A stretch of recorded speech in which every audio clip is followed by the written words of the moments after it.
The first time I came face to face with death, it was nothing like in the movies I'd seen. There was no heroism, no gentle passing, and certainly nothing noble about it. In truth, it was far more brutal and merciless. It happened in the winter of 1994, in the cold, mountainous wilderness of Caribou, where my ancestors once called home. I am Lucas Blackfeather, a DeKalb man, born and raised in a small village along the Fraser River.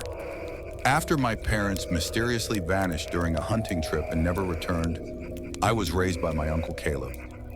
Others might fear the deep forest, but for me, it was home.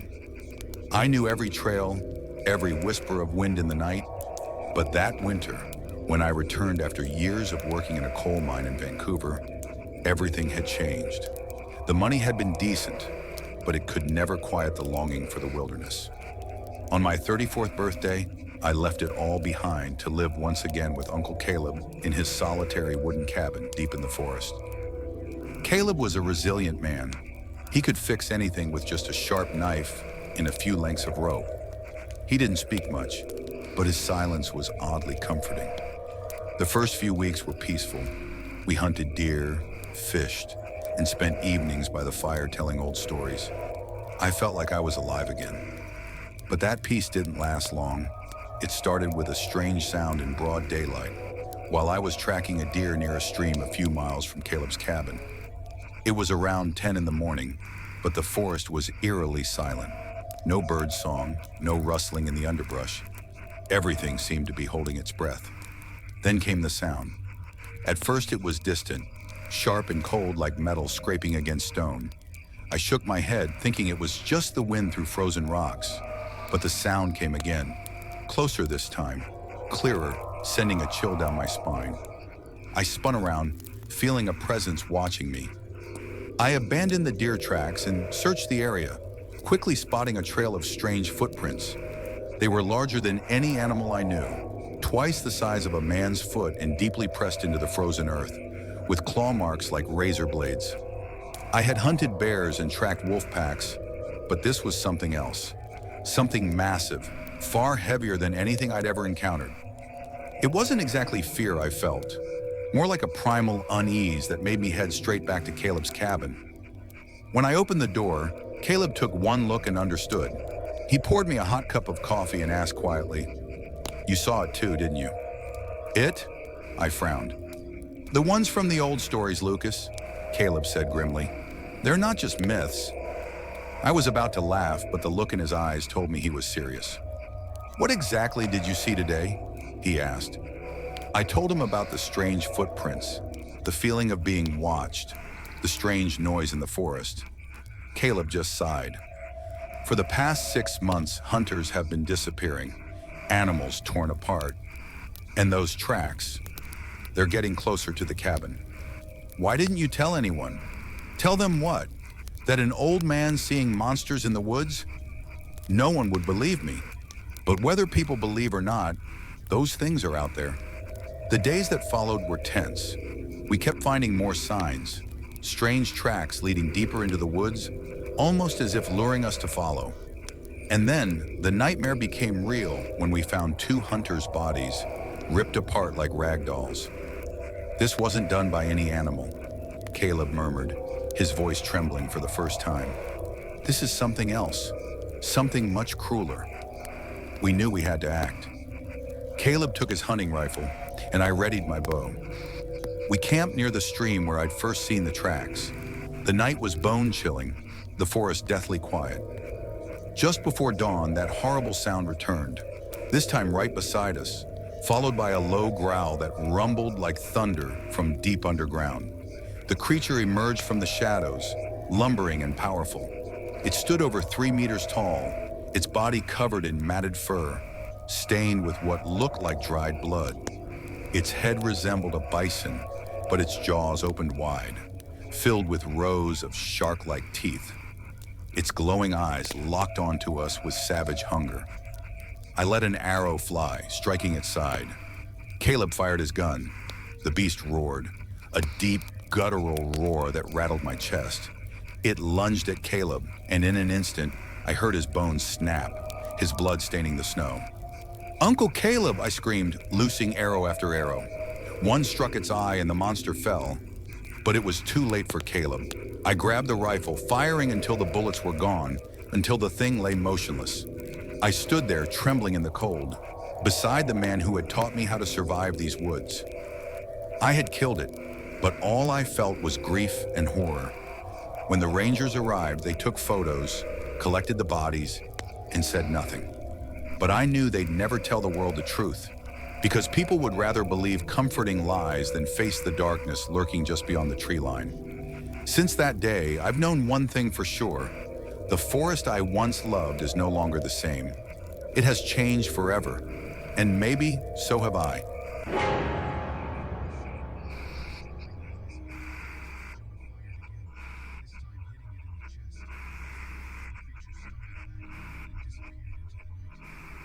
The summer of 1996 was supposed to be a fresh start, a moment to escape the life that had slowly suffocated me in the concrete jungle of Minneapolis.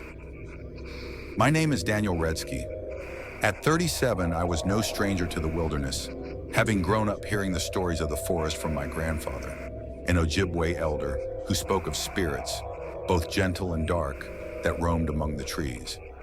After a painful divorce and years chained to an office desk, I'd finally reached my breaking point. I packed my gear, rented an isolated cabin deep within the Superior National Forest, and hoped solitude would heal my soul. At first it worked. My cabin stood miles from any known hiking trails, near a tranquil stream surrounded by ancient pines. I fished trout by day and watched the sun sink behind the dense canopy each evening, feeling lighter with every passing hour. But even in the peaceful heart of nature, serenity is fleeting. On the second morning, I awoke to something unsettling. The supplies I'd carefully stored outside had been violently torn apart, not like the hungry curiosity of a bear or raccoon, but with eerie precision. The plastic containers weren't gnawed. They were cleanly sliced, as though by a sharp blade. Unease began to creep into my mind, but I brushed it away. It was easy to rationalize things when you desperately wanted peace. Still, I couldn't deny the way the forest began to shift after that. The air grew thick, heavy with a silence unnatural, even for such remote wilderness. Birds stopped singing, the leaves ceased their gentle rustle, and the sun seemed unable to pierce through the canopy, casting perpetual twilight beneath the trees. The next day, feeling restless, I ventured deeper into the woods, hoping movement would dispel the growing dread. But each step intensified my anxiety. The woods felt alive, yet devoid of life, a paradoxical sense of being watched from behind every tree. I kept turning, expecting something to appear, only to find emptiness staring back. As night fell, I built a fire to chase away the shadows, but the flames seemed smaller than before, their warmth failing to comfort me. I sat, gazing at the dancing embers, when a cry echoed through the darkness. A scream, raw and human, saturated with pain. My blood froze. I stood gripping my hunting knife, ears straining. Silence returned, oppressive and mocking. Was it real or just a tortured illusion born from isolation? Unable to ignore it, I grabbed my flashlight and cautiously moved toward the direction of the cry, every instinct screaming for me to retreat. I trudged through the dense underbrush, heart racing. Soon, my beam of light illuminated something on the forest floor. Blood, fresh and gleaming, leading deeper into the shadows. I followed the crimson trail, my stomach twisting into knots. The blood thickened, growing darker until it pooled around a figure lying sprawled across twisted roots and leaves. I stopped cold, breath catching in my throat. It was a woman, or what remained of her. Her body was mangled, limbs broken at unnatural angles, flesh torn by claws, sharper and more savage than anything I'd seen in nature. My flashlight trembled in my hand, the narrow beam casting grotesque shadows on her ruined face. But before panic could fully take hold, something stirred in the darkness just beyond my sight. I heard it first, a low, rasping growl, almost human, but impossibly distorted. My heart hammered against my chest as I swung the beam toward the noise, revealing a pair of glowing, reflective eyes staring directly at me. The creature emerged slowly, deliberately, as if savoring my fear. Its body was lean and sinuous, covered in coarse black fur slick with blood. Standing on hind legs taller than a man, it had elongated limbs, ending in wicked, curved claws that clicked together ominously. But the worst was its face, part wolf, part nightmare, with a disturbingly human intelligence in its expression. For a heartbeat, we stared at each other, frozen. Then it moved, surging forward impossibly fast. I barely raised my knife before it slammed into me, sending us both tumbling to the ground. Pain exploded as claws ripped across my arm. Adrenaline surged. I struck wildly, knife sinking into its flank, eliciting an unearthly shriek. It recoiled, and I scrambled upright, blood dripping down my arm, the metallic scent overwhelming. The beast lunged again, its jaws snapping inches from my throat. In desperation, I swung blindly, stabbing repeatedly, until one desperate strike pierced deep into its throat. Blood gushed hot over my hand as it fell back, convulsing in agony before collapsing into stillness. I stood breathless, watching as the life drained from its monstrous form. Blood pooled beneath it, dark and viscous, seeping into the earth as if the land itself hungrily accepted the sacrifice. Stumbling back to the cabin, injured and terrified, I packed hastily. I fled the forest at dawn, leaving the cabin abandoned behind me. When I finally reached the nearest ranger station, authorities confirmed my worst fears. The woman's body was found, as was the creature. Officially, they called it a rogue animal attack. A bear, they lied. But I know the truth. Something ancient and malevolent lives hidden in those woods. Something intelligent, something patient. And even now, years later, in the sterile safety of the city, I still see its eyes watching from the darkness, waiting for me to return. But I never will.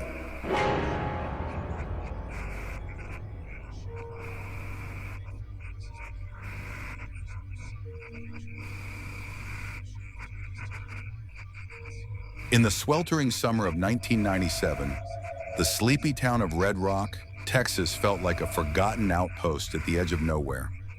Dust storms blew through empty streets, rattling weathered shutters, and reminding folks why no one stayed here unless forced by circumstance. I'm Sam Holloway, 42, a retired soldier who came back home to care for my father's ranch, a thankless inheritance after his passing. Ranching was never my calling, but it paid the bills and kept me busy enough to forget certain things better left buried. That summer, however, the ranch became anything but ordinary.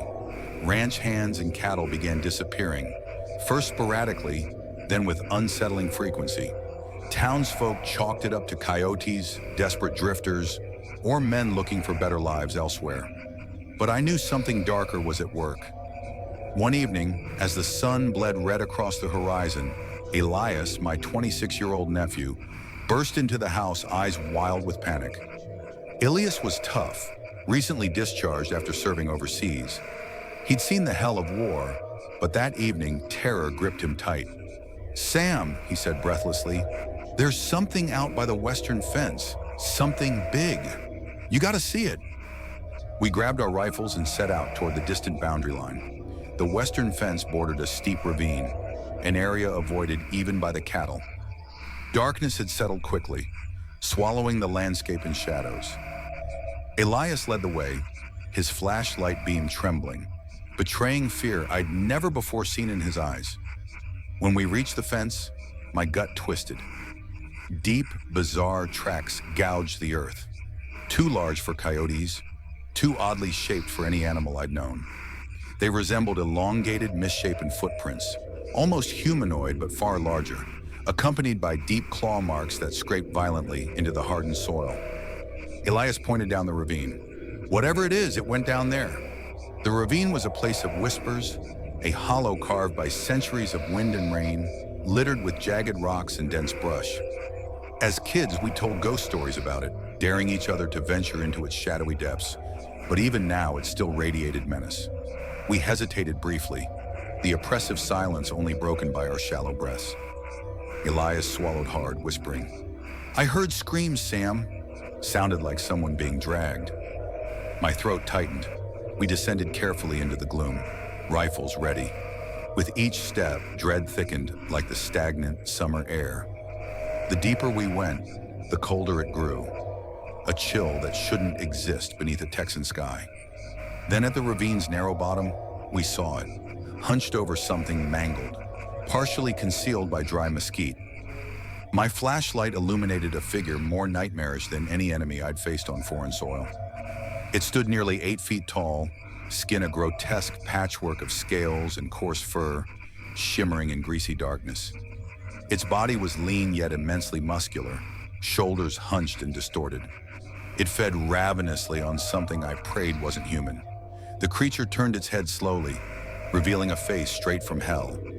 Elongated jaws packed with rows of jagged, broken teeth that dripped gore. 2 fiery eyes reflected in the dim beam, burning with unnatural intelligence and hatred. I raised my rifle instinctively, firing without hesitation. Elias did the same. Bullets ripped into its torso, but it barely flinched. With a guttural snarl, it charged forward, bounding with impossible speed and ferocity.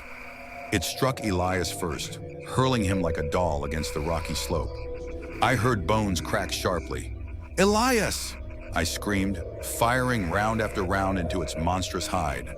Finally, a bullet tore through its shoulder, slowing the creature momentarily. It turned toward me, howling, a twisted, unearthly sound echoing through the ravine. My hands trembled, heart pounding in my ears. I fired again, hitting its chest, its face, desperate to drive it back. Finally, another shot tore into its throat, spewing blackish blood onto the dirt.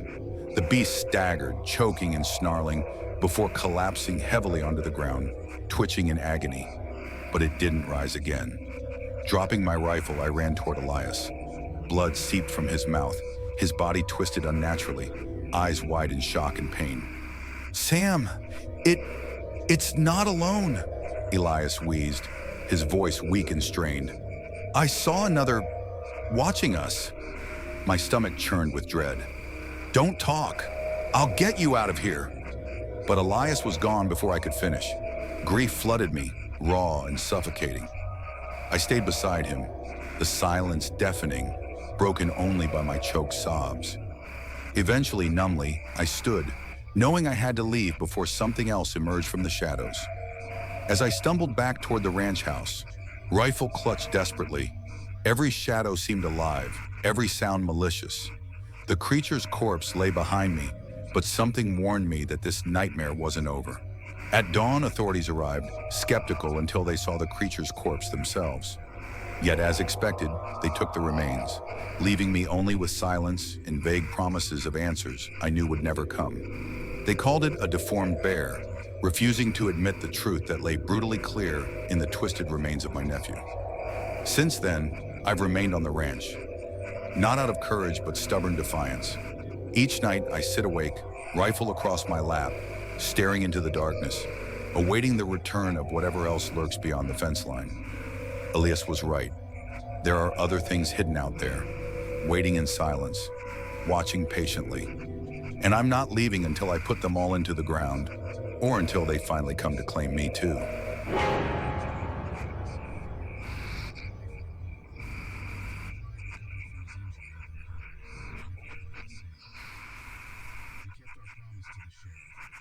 It was the fall of 1986 when I drove into the heart of the Ozark National Forest, hoping to escape the pressures of work.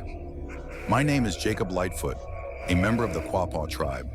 At 39, I'd spent the last decade dedicated to preserving our culture and heritage. But even fulfilling work can drain the soul, and sometimes even I needed solitude away from the weight of responsibility.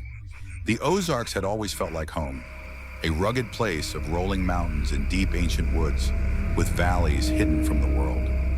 My grandfather used to share old Quapaw stories about spirits walking among the trees, guarding secrets from people who'd forgotten how to listen. As a child, I loved those tales. As an adult, I regarded them with quiet respect, never fully convinced of their truth. Not until that autumn. I arrived early, finding a remote camping spot near a narrow stream tucked within a valley seldom visited. The forest there was dense, primeval, the air filled with the comforting scent of damp earth and fallen leaves. Setting up my tent, I felt the peace I desperately needed begin to seep back into me. But it was short-lived. The first evening was eerily calm. After nightfall, sitting near a small fire, I realized just how quiet it had become. The usual nighttime symphony, the rustle of small animals, the distant call of owls was gone, replaced by an oppressive, unsettling stillness. By late night, that silence was broken. Footsteps echoed faintly among the trees, heavy yet deliberate, neither fully animal nor entirely human. Each step seemed carefully placed, calculated. My instincts told me something watched from the darkness, and a cold shiver ran through me, one not born of the autumn chill. I grabbed my flashlight and carefully swept the beam into the surrounding woods. Shadows shifted between the trees, subtle movements that made my skin crawl. I called out, my voice thin against the vast silence. "Is someone out there?" Only the quiet replied. Yet the feeling persisted. I was being watched, evaluated. I slept uneasily that night, rifle close beside me, every creak of branches startling me awake.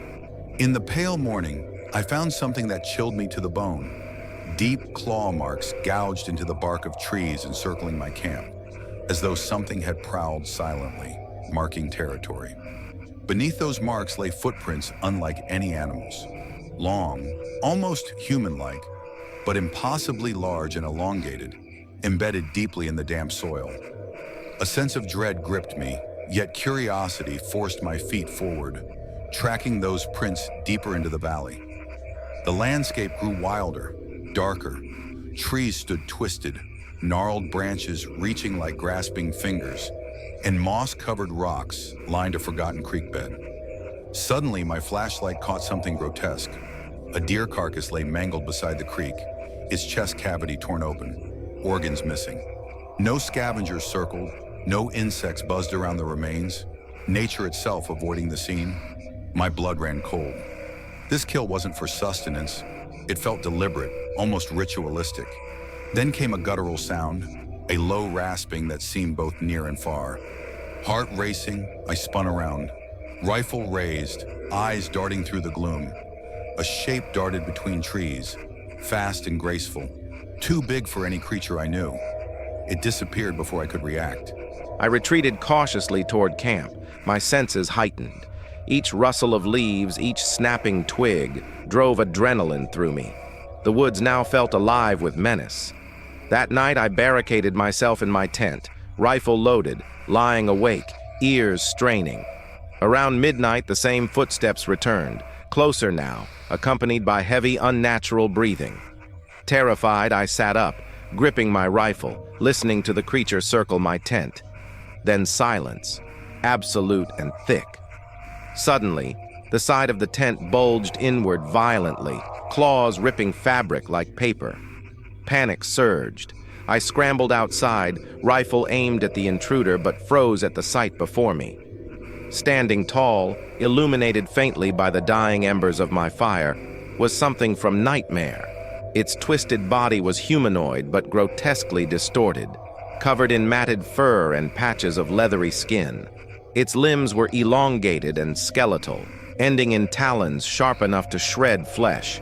The head was most disturbing, vaguely human yet animalistic, a distorted mask of features twisted in pain and rage, eyes gleaming with intelligence and malice.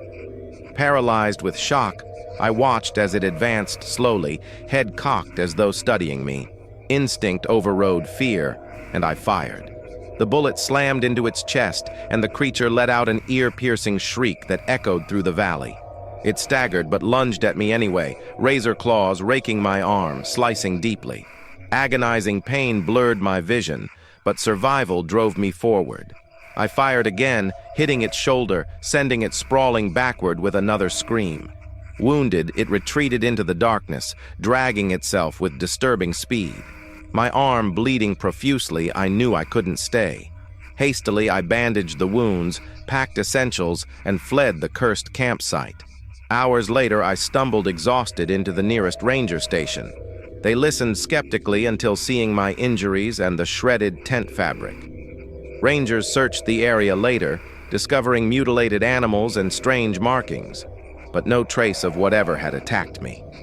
Authorities quietly dismissed it as a bear attack. But I knew better. Whatever stalked me in those woods was no bear.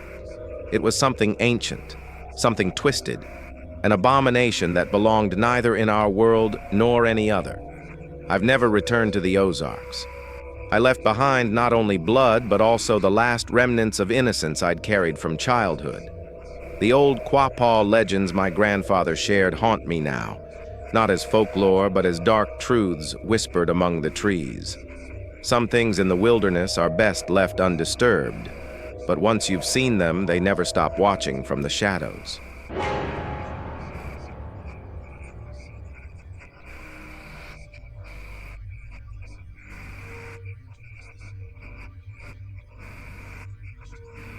I grew up hearing stories about Canyon de Chelly, tales whispered around campfires beneath the endless desert sky. They spoke of spirits and dark beings hidden deep within the red sandstone walls, lurking in shadows untouched by sunlight. I dismissed those stories long ago, at least until the spring of 1987, when the canyon itself turned against me. My name is Marcus Windrunner. At 33, I lived a quiet life as a mechanic near Chinle, Arizona, on Navajo Nation land. I knew these canyons well, my family having walked this land for generations. My cousin Benji, only a few years younger, had always been a skilled hunter. He'd often disappear into the wilderness for days, returning with stories and game, laughter echoing his triumph. But that spring, he went out into Canyon de Chelly and didn't come back. When the authorities halted their search after days of fruitless effort, I couldn't accept their indifference. Benji was family, and I wasn't about to abandon him. Late one night under a waxing moon, I packed supplies into my battered pickup, grabbed my hunting rifle, and headed deep into the twisting maze of sandstone and juniper. The canyon was silent, a watchful quiet, heavy with secrets. I followed Benji's trail carefully, noting his familiar boot prints scattered along the canyon floor. As I moved deeper, shadows stretched long and ominous, seeming to breathe around me. Even the stars above appeared dimmer, the night colder. Near dawn, exhaustion threatened to halt my search, but a sudden chill froze me in place. Something moved above, along the canyon rim.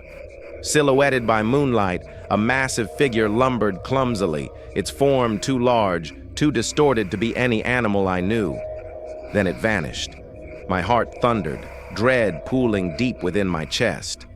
At sunrise, I reached Benji's campsite. It was destroyed, the remains scattered violently. I found his rifle broken, his belongings torn apart. No sign of struggle, only senseless destruction. Then my eyes caught something disturbing. A pile of animal bones stacked deliberately, stripped clean as if displayed. Then came the scream, a shrill human cry reverberating from deeper within the canyon. Every instinct screamed at me to flee, but I knew that voice. I ran toward it, scrambling over rocks and thorny brush, until I reached a narrow gorge that sliced through the red walls. My heart stopped at the sight. Benji's hunting companion lay sprawled across the rocks, chest ripped open, blood darkening the stone.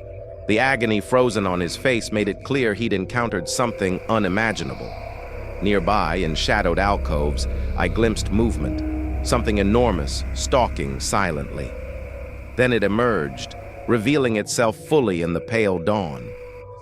Towering above me, it stood upright, a hulking nightmare wrapped in twisted sinew and matted black fur, its limbs disproportionately long, ending in dagger-like claws. Its face was grotesque, resembling a beast trapped halfway between wolf and bird, an elongated snout protruding above massive jaws filled with rows of jagged teeth, dripping saliva tinged crimson. Paralyzed by fear, I barely raised my rifle in time. As it lunged, I fired, the bullet hitting its massive shoulder. It shrieked, a piercing sound that echoed through the canyon, filled with rage and agony. Its momentum carried it forward. Massive claws swept past, narrowly missing my head, grazing my shoulder deeply. Pain exploded, hot blood soaking my shirt. I stumbled backward, firing again. Another bullet ripped through its chest, yet it refused to die, advancing relentlessly, eyes burning with hatred and hunger. In desperation, I aimed carefully, firing one last shot that shattered its skull, spraying blood and bone fragments across the canyon walls. With a terrible groan, it collapsed heavily to the ground, twitching violently before finally lying still. I stood trembling, bleeding, staring at the lifeless abomination. But victory was short-lived. Nearby, more shadows shifted, and faint growls echoed ominously. I wasn't alone. Fear drove me from that gorge. I ran, pain and terror fueling every step. As I escaped back toward my truck, I glimpsed movement high above, the silhouettes of several more creatures, silently watching, tracking my every step from the canyon rim. I reached the truck, roaring the engine to life, racing back toward civilization. Later, the tribal police found Benji's remains further inside the canyon, his body torn apart. Authorities quietly labeled it an animal attack, burying the truth beneath silence and whispers. But I knew better. What killed Benji was no natural beast. It was something older, darker, a creature lurking in forgotten shadows, guarding secrets better left undisturbed. I still live near Canyon de Chelly, unable to abandon the land of my ancestors, but I never returned to its depths.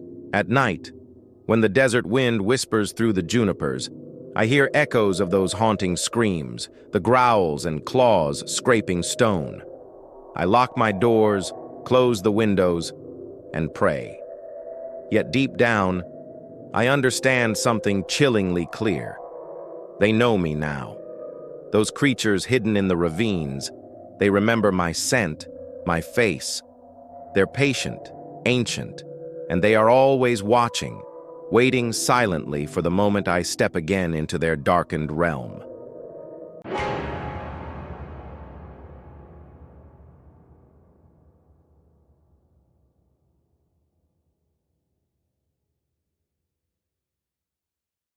In the autumn of 1999, I found myself back in the place I'd sworn never to return. Medicine Lodge, Kansas, an isolated town nestled in the Smoky Hills. I left years ago to escape memories that haunted every road and shadow, but death has a cruel way of dragging us home. My name is Isaac Crow. At 36, I'd spent the last decade drifting from place to place, never staying long enough to let old ghosts catch up. Yet when my older brother William died suddenly, leaving behind our family's neglected land, I had no choice but to confront my past. The family property lay secluded in the barren hills, a collection of overgrown fields and dense thickets.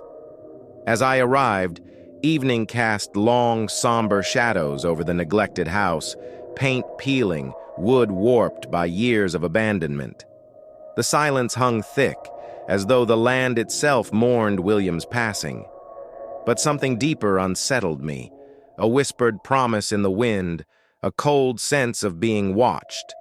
That first night, exhaustion pushed aside unease.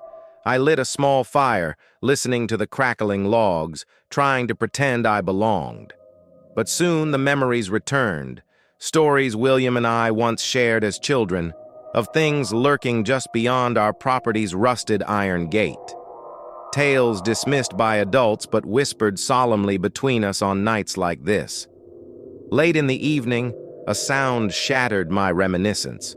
Metal grating against stone, slow and deliberate, echoing from the distant gate. My heart quickened. No one lived nearby, and the gate was heavy, rusted shut for years. Grabbing an old rifle William kept above the fireplace, I cautiously approached the entrance.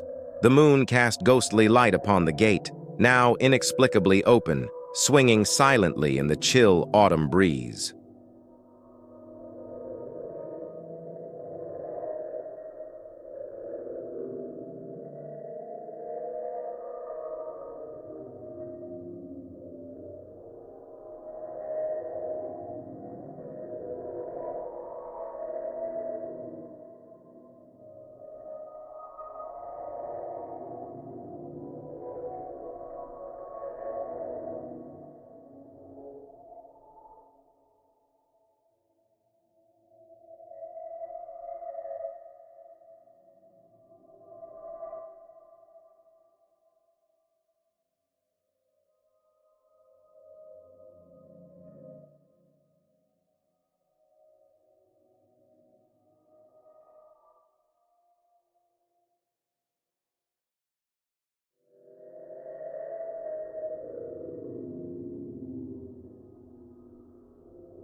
In the autumn of 1998, I found myself standing beneath a cold Colorado sky near Mesa Verde, drawn to investigate ruins few had visited and fewer dared speak of. My name is Noah Blackwater, a 38-year-old archaeologist from the Southern Ute tribe. Stories of these forgotten sites had haunted my dreams since childhood, whispers of ancient evil buried beneath silent stones. But at the time, I dismissed them as mere folklore. Joining me were colleagues, Dr. Simon Hartley, a 54-year-old historian whose skepticism balanced my own cautious beliefs, and Laura Vargas, a sharp-minded archaeologist in her early 30s, whose practicality had often saved expeditions from disaster. We established camp near a remote cliff dwelling, away from Mesa Verde's tourist trails, a place almost erased from history, hidden by thick juniper and twisted pines. From the first evening, something felt profoundly wrong. The site seemed to radiate unease, its silence oppressive beneath an indifferent moon. The next day, exploring deeper into forgotten corridors, Simon discovered strange markings carved deeply into sandstone walls, symbols unlike any known language or imagery. His excitement at the find was tempered by Laura's concern. We felt watched, every shadow moving with hidden menace. By nightfall, campfires cast flickering, ominous shapes against cliff walls, deepening our apprehension. And then came sounds, distant at first, low, rhythmic scratching, as if stone clawed against stone somewhere deep within the ancient ruins. My chest tightened, unease solidifying into dread. We assured each other it was animals, wind-blown debris, lies offered to comfort frightened minds.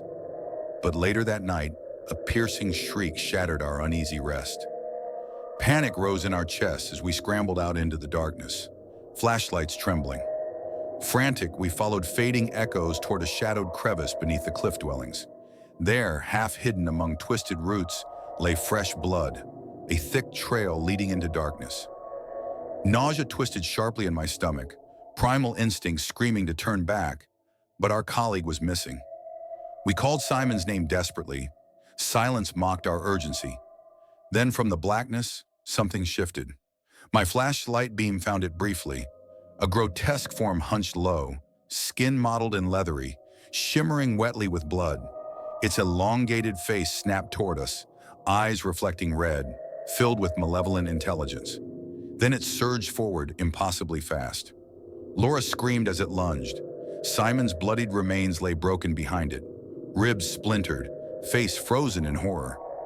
Instinctively, I raised my revolver and fired rapidly, bullets tearing through its monstrous torso. It shrieked, stumbling briefly, yet charged forward undeterred, claws slashing violently. Claws sliced my side as I dodged frantically, burning agony nearly overwhelming. Laura swung her flashlight desperately, striking its head, momentarily stunning it. Grasping this fleeting chance, I fired again, hitting its throat squarely. Blood gushed darkly, splattering the sandstone. It shrieked once more, a piercing, nightmarish sound echoing across ancient stones, and collapsed heavily, convulsing violently before finally lying still. Silence returned, heavier than before, broken only by Laura's ragged breathing and my own heart pounding. We stood numb, bleeding, beside Simon's ruined body and the lifeless beast. No words passed between us. None could describe this horror. At dawn, pale light illuminated grotesque evidence around us. Bones, animal and human alike, arranged ritualistically, hidden in alcoves, offering grim explanation of the ruins' abandonment centuries prior. Authorities arrived soon after, retrieving Simon's remains, cataloging grim discoveries.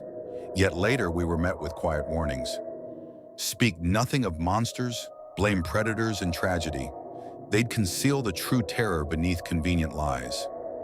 I left Mesa Verde forever altered, my beliefs shaken deeply. Now nightmares haunt every sleeping hour.